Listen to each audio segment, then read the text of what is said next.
And now let's keep our weekly appointment. Good evening, Dr. Watson. Good evening, Mr. Bartell. Draw up a chair. Thank you. That's it. By the way, do you know what date it is? November 5th, isn't it? That's right. In England, it's known as Guy Fawkes Day. Have you ever heard of it? It's something to do with a gunpowder plot, isn't it? Yes, Mr. Bartell, it is. And as Sherlock Holmes and I had a very unusual adventure on the 5th of November many years ago, it seems appropriate that I should tell you about it tonight. Before I begin, I think it might help you to appreciate the true flavor of the story if I tell you a little about the origin and the customs of Guy Fawkes Day. Swell idea, Dr. Watson. Well, my boy, on November the 5th, 1605, exactly 340 years ago today, King James I was about to attend the opening of Parliament when a plot was discovered to blow up the House of Lords during the ceremony. And the chief conspirator was Guy Fawkes, I suppose? Yes, he was. He was captured in a vault immediately below the House of Lords, a vault full of barrels of gunpowder. Of course, he and his fellow conspirators were executed. And ever since then, November the 5th has been known as Guy Fawkes Day. Well, how's it celebrated, Doctor? Well, it's a great time for the youngsters, Mr. Bartell. They black their faces, throng the streets, begging for pennies, and build bonfires in which to burn effigies of Guy Fawkes. These effigies are life-size dummies, stuffed with straw and dressed in old clothes. The children parade them in the streets chanting rhymes. Well, now, let me see. Pleased to remember the 5th of November. Guy Fawkes Guy, hit him in the eye. The kids must have quite a time. Sort of like Halloween, huh, Doctor? Yes, not unlike it, my boy. Well, now that I've told you something about the customs of Guy Fawkes Day, I'll get on with my story. It began just before lunch, I remember, on November the 5th, 1899. The day was foggy and cold, and Holmes and I were seated each side of a blazing fire in our Baker Street rooms. From outside, we could hear the sound of voices laughing and singing. Suddenly, Holmes rose and crossed to the window, opened it, and looked out.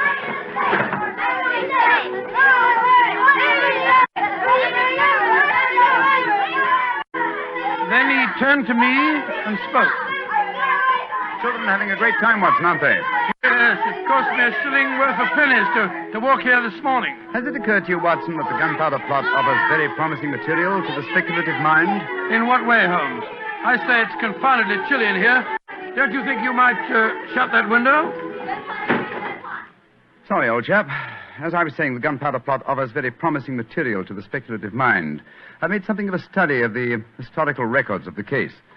There is more than a little evidence to suggest that King James was never in any real danger. Never in any danger? Well, what makes you say that? Knowledge of the proposed dastardly scheme came to light early. The James Stuart, King of England, the possessor of a shrewd and diabolical mind, used the spectacular discovery of the plot to try and bolster his waning popularity, as well as to justify increased religious persecutions. Well, that's the first I've heard of it, Holmes. I dare say, old fellow, but it's true just the same. I'm afraid James Stuart, King of England, was an unscrupulous tyrant. Come in. Oh, yes, Mrs. Hudson? There is a gentleman to see you, Mr. Holmes. He said it was very important. And he asked me to give you his card. Oh, thank you, Mrs. Hudson. Oh, ask him to come up, please, will you? Aye, sir. Well, who is it, Holmes? A gentleman with a remarkably fine sense of timing. Read his card for yourself. Let's have a look. Mr. James Stuart. Great Scott, that's an extraordinary coincidence that he should arrive just as we're talking about James Stuart, King of England. Come in. Mr. James Stuart. How do you do, Mr. Stuart? My name is Sherlock Holmes, and this is my colleague, Dr. Watson. How do you do, sir? How do you do? Mr. Holmes, you've got to help me. I'm walking about in mortal fear of my life. You've got to help me. Mr. Stuart, I suggest that you sit down. I'll do anything in my power to help you, but you must compose yourself first and tell me quietly what it is that's frightening you. How can I compose myself when I may be dead within a few hours? No, Mr. Stuart. I'm a doctor. I really think if I were to give you a sedative that you'd find... How can you talk of sedatives when I... My heart. Doctor. My heart. All right. Now, here, let me help you into this sofa. There you are now. Imagine That's if Bradley it. would be in order, Watson. Yes, Holmes, and I'll give him some digitalis. A fellow with a bad heart like this shouldn't allow himself to get so excited. Here you are, Mr. Stuart. Drink this. That's it. And now this, Mr. Stuart. What is it? It's digitalis. Very well. Yeah, now. Feel better, sir? Yes, Mr. Holmes. Yes, I do. You're right. I shouldn't get so excited. My heart can't stand it, you know. Watson, is he well enough to talk, do you think? Yes, if he doesn't excite himself again. I'll be careful, Doctor. I'll take it quietly. Mr. Holmes, when you saw my card just now, did it strike any responsive chord? Oh, naturally, sir. Who could fail to be intrigued when a James Stewart calls to see one on Guy Fawkes Day? It isn't just coincidence that my name is James Stewart. I've got royal blood in my veins. People know of it. And that's another reason they're out to kill me. They're jealous of my heritage. Every instinct I have is a royal one. Now, you gentlemen know that falconry is a king's sport. And my greatest hobby is the breeding and the training of falcons. Mr. Stewart, please, Mr. Stewart. Owing to the state of your health, I suggest that you be as economical as possible in your explanation. In fact, I think it might be better if I were to question you. Very well, Mr. Holmes. Now, you say that your life is in danger. What evidence do you have to substantiate that claim? My cousin, Guy Falconby, has threatened it. You see, Mr. Holmes, he and I are the only heirs to a wealthy uncle. His fortune will go to the surviving heir. If I were dead, Guy would inherit everything. Seems to me, Mr. Stewart, that you should have applied to Scotland Yard for protection. I did, Dr. Watson. Only a few days ago I saw a certain Inspector Strad, I think his name was, and he laughed at my fears. Oh, Strade. And he laughed, did he? Well, then in that case, there may be something in your story, sir. You say that your cousin has threatened to kill you. Has he indicated the method he intends to employ? He has, and it's a devilish plot. Guy has a bitter, twisted sense of humor, gentlemen, even when he's planning as dastardly a thing as a murder. I am James Stewart. He is Guy Falconby, which is near enough to Guy Fawkes. Today is the 5th of November, and he's planning to blow me up. Oh, come, sir. You can't expect us to believe that. But it's true. He warned me. And the celebrations that are going on in the streets of London today would make a rare cloak for his activities. I must confess, Mr. Stewart, that I find your story most unconvincing. All your evidence appears to depend on conversations held between you and this cousin of yours. You have no facts, sir, to substantiate your claims. But I have. Then please let us hear them. I live at 23 Cavendish Square. A week ago, the house next door to me was let to a new tenant. Almost immediately, workmen became very active there. They were digging in the cellars, Mr. Holmes. I could hear the sounds of picks and shovels through the walls. Digging in the cellars? That does sound significant, doesn't it, Holmes? Extremely. Did you observe any other activities of the workmen, Mr. Stewart? Mr. Holmes, vans have been delivering large packing cases to the basement during the last 2 days. Mm-hmm. I know what's in them, too. It's gunpowder. I tell you, they're planning to blow me up today. No. Steady. You mustn't excite yourself again. What shall I do, Mr. Holmes? I think, sir, it would be better for you to rest here for a while and then go to a nearby hotel. I would suggest the Shaftesbury. And wait there until you hear from us. And where are you gentlemen going? Watson and I, after donning suitable disguises, will visit the house adjoining yours in Cavendish Square. I think an examination of the cellar there might prove most illuminating.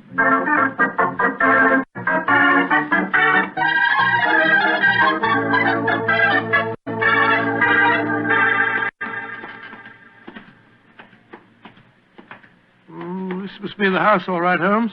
The empty packing cases are still by the foot of the basement steps. Go on, Watson. Let's go down and explore.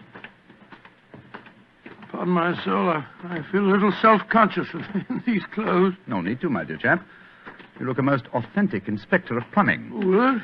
If anyone challenges us, you'd better let me do the talking, though. I think my accent might be a little more convincing. Shh. Listen. I can't hear anything. Exactly. Then we may reasonably assume that either the workmen are observing the Guy Fawkes holiday or that their work is done. Come on, let's try this door. It's unlocked. Yes. Huh. This is too easy, Watson.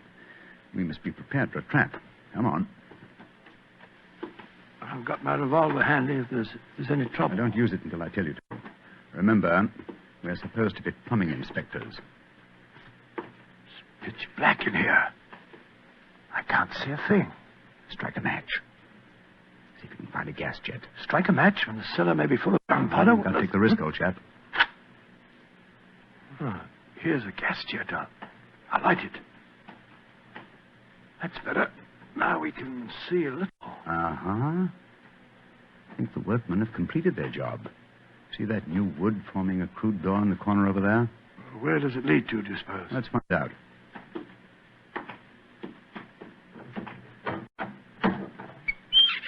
Oh. Also unlocked. Here's a miner's lantern, waiting conveniently for us on this ledge. Oh, this is ridiculously easy. Now I'm sure it's a trap. I like the lantern. Great Scott, it's a tunnel. Yes, it's a tunnel leading into Mr. Stewart's house next door. Let's explore it.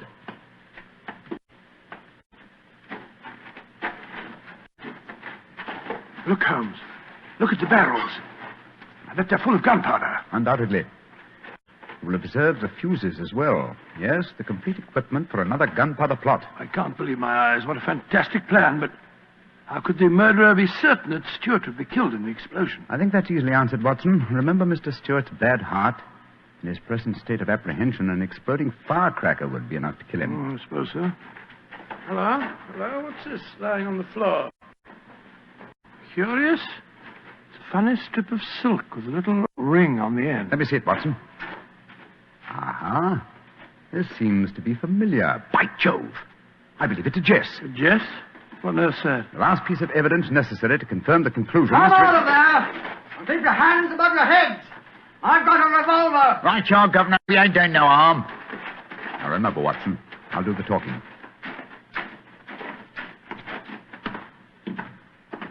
Come on! Archer, come! Well, well. You're a comical-looking pair.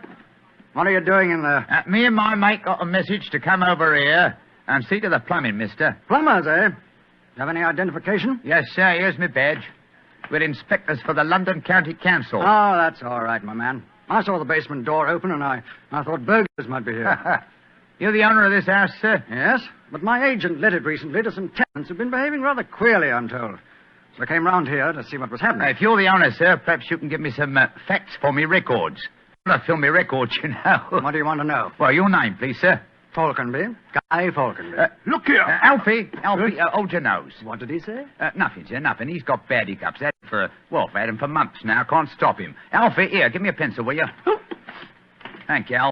Now, sir, your name is Guy Falconby. What's the name of the tenant this house is let to? There are three of them. Oh, do you know the name, sir? Got to have them for me records, you see. Yes, the names are Winter, Rokewood, and Keynes. Oh, yes. Winter, Rokewood, and Keynes. That's right, sir. Sounds as if there might be a firm of solicitors, don't they, sir? Well, perhaps they are. I haven't met them. Just one more question, sir, and then I needn't bother you no more. Well, what is it? My religion or my grandmother's maiden name? No, sir. No, nothing like that. I just wondered who lived in the house next door on that side. We've had a complaint from there, too. Their pipes is bunged up. My cousin lives there. His name's James Stewart. Mr. James Stewart, eh? I'm much obliged, sir. Me and my mate will be going next door. Come on, Alfie. I'm not surprised his pipes are bunged up, as you so graphically put it. He's a great one for practical jokes about the house. As a matter of fact, he's planning one of them tonight. Well, that's no concern of yours. By the way, my man, what's your name? Nivet, sir. Tom Nivet. Come on, Alfie. We got work to do.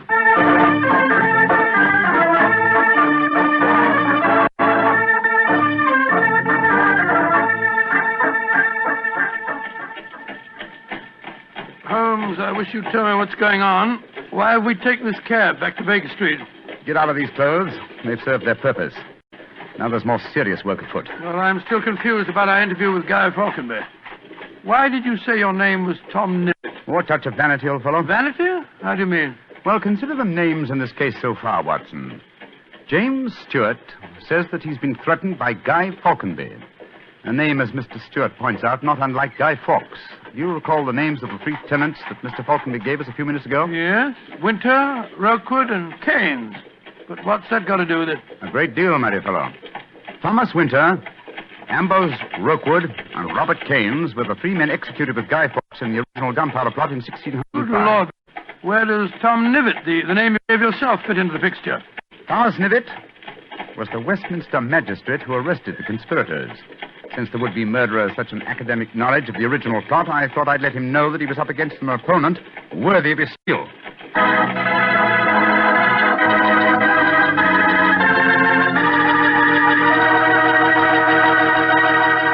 We'll hear the rest of Dr. Watson's story in just a few seconds. Just about time for me to remind you that if you want a wine that's sure to please the ladies, you can't mix with Petri California Muscatel. That's because Petri Muscatel is a golden wine with one of the most luscious flavors you ever tasted. Did you ever taste a big, plump muscat grape that's ripened in the sun? If you have, then you know what to expect when you taste Petri Muscatel. It's a wonderful wine. Perfect after dinner and swell when company comes. Just remember that, won't you? Petri Muscatel. Well, Doctor, you and Mr. Holmes were certainly having yourselves quite a Guy Fawkes day. What happened when you got back to Baker Street? We quickly changed out of our disguises and back into our ordinary clothes. I was still pretty much in the dark, as usual. And I kept questioning Holmes as to our next move. He was in a state of suppressed excitement.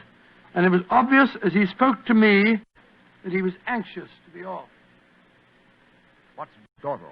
There's so much work ahead of us. What do you mean, don't dawdle? I'm not dawdling. I'm dressing as fast as I can.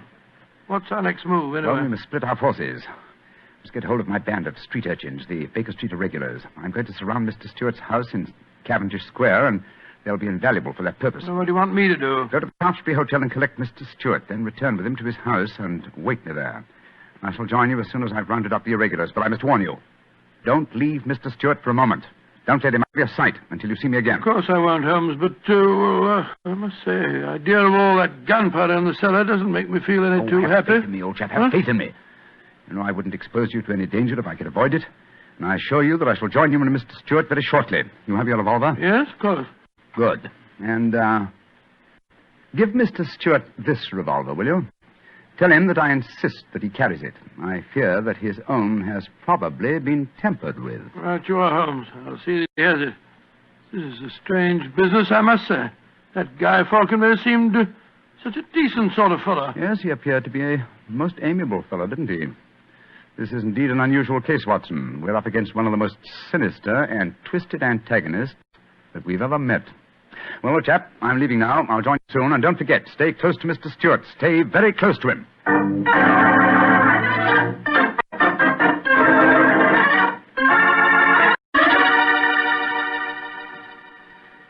Dr. Watson, I wish your friend were here. No, don't get so excited, Mr. Stewart. You'll be here any moment now. You've still got the revolver that I gave you? Yes, it's in my pocket. But what's the good of a revolver if there should be an explosion? Answer me that if you can. No, you must have faith in Mr. Holmes, sir. He's arranging now to have this house of yours surrounded by his band of street urchins. They'll see that no one gets to the cellar next door to light the fuses. A bunch of children.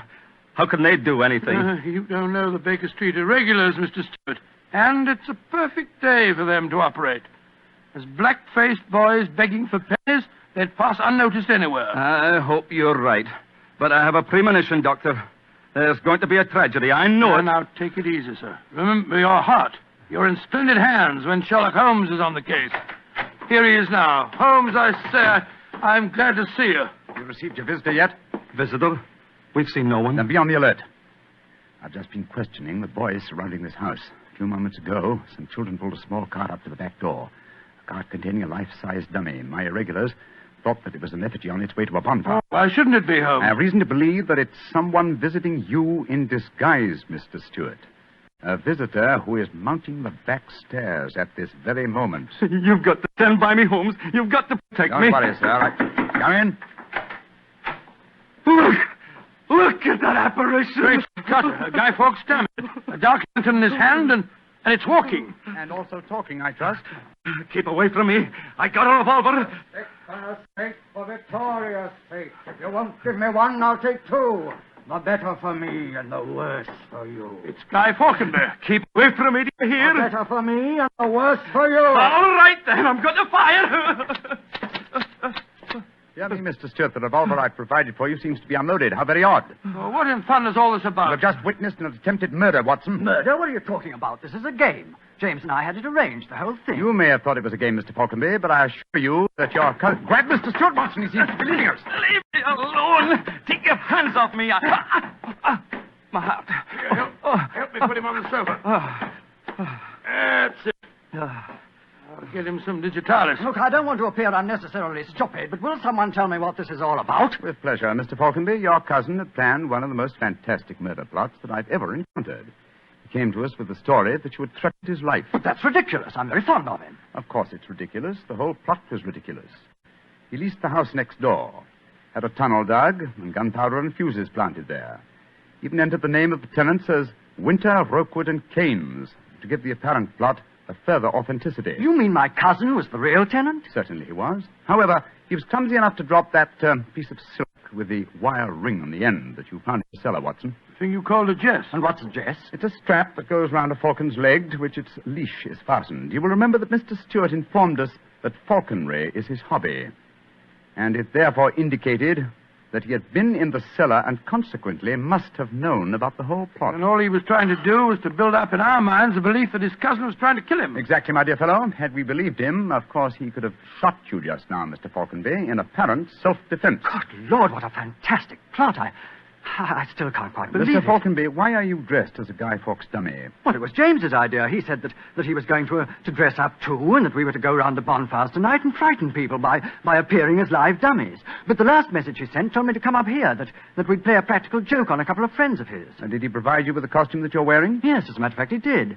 Have you searched the pockets for any weapons? No, but I will. All right, and while you're doing that, I'll examine this dark lantern. How's your patient, Watson? Well, I've given him some digitalis, and now I'll get him some brandy. I can't find anything in the pockets. Here's the answer, my friends. Look here. Inside the lantern is a dagger. Your cousin planted it there to substantiate the claim that you were trying to kill him. Had his plans worked, you would have been dead, Mr. Falconby, before you could have told us the truth. Here, come back here, Mr. Stewart. James! He slipped out of the door. Found it. He's faking the heart attack. Come on, Watson, after him.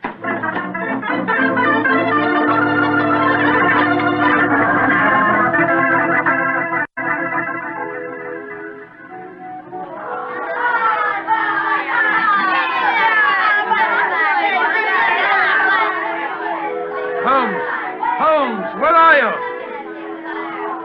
Out of the way, please. Blimey. Here comes the Lord Mayor of London, chums. Excuse me, please. I'm trying to find a friend of mine. Most important. Holmes, where are you? Get out here, Watson. I hear you calling me. Out of the way, please. I'm coming, Holmes. You got away from me in the crowd. Got away from us. Well, we'll never find him in this mark. Not 12 fellow. He's a dangerous man. There's no knowing what he may do. Where are the irregulars? Ah, there's Wiggins. Wiggins? Hello, Mr. Evans. Wiggins. Watson. Did you see a man run out of that house a few minutes ago? No, Governor. Perhaps Charlie did. Hey, Charlie, come over here a minute. It's Mr. Holmes. All right. I bet Charlie didn't see anything, though. He's got some savvy girl with him. Hello, Mr. Holmes and Dr. Watson. Hello, Charlie. Hello, Charlie. Did you see a man run through this crowd a few minutes ago? A tallish man with a gray mustache? Yes, I did. A man came running out of the house over there. That's the house. Where'd he go? He ran down toward where the shops are. And he stole our dirt, he did. The one we are going to burn in the bonfire. I tried to stop him, but he got away. Holmes, look up there on the roof. There's a figure. Joe, I believe it's James Stewart. That's the man. He's the one that stole our dummy. He's standing up on the roof. He's going to jump. If he does, he's going to land in the bonfire. There he goes. He is jumping. Right into the middle of the fire. It's awful. He'll be burned to death. Don't worry, Wiggins. That wasn't a man who fell into the bonfire. What do you mean? From the gyrations that the figure performed as it fell, my dear Watson, I'm convinced that Mr. Stewart threw the stolen dummy to try and put us off the track. Then Stewart's still up there. He is, Watson. Come on, old boy. It's up on the rooftops for us. Up on the rooftops.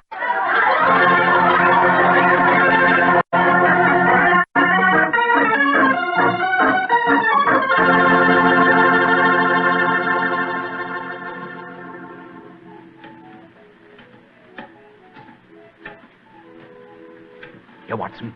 Let me help you up. Can you reach my hand? Yeah, I got it. All right, then. Up you come. Come on. That's it. Phew. Seems to me that fire escapes must be designed for giants. Keep your eyes skinned, old fellow. Stewart's a dangerous man. Might be hiding behind those chimney stacks. Come on. Upon my soul, this is a strange place to be on Guy Fawkes night. Yes, a comprehensive case, Watson. Starts in a cellar and ends on a rooftop. Look, Holmes. By the parapet there. The crumpled body of Mr. Stewart. Looks to me as if it... Yes. He's dead, Holmes. Well, it's not surprising. The effort of carrying the dummy up here and throwing it, combined with his own state of excitement, were too much for him. Well, frankly, I can't say that I'm sorry. No, he planned a murder. If it hadn't been for you, he would have succeeded. An extraordinary case, Holmes. Yes, old chap, and one that should long make us remember the 5th of November. By Joe, yes. Please to remember the 5th of November. Gunpowder treason and plot. I see no reason why gunpowder treason should ever be forgotten. Holmes.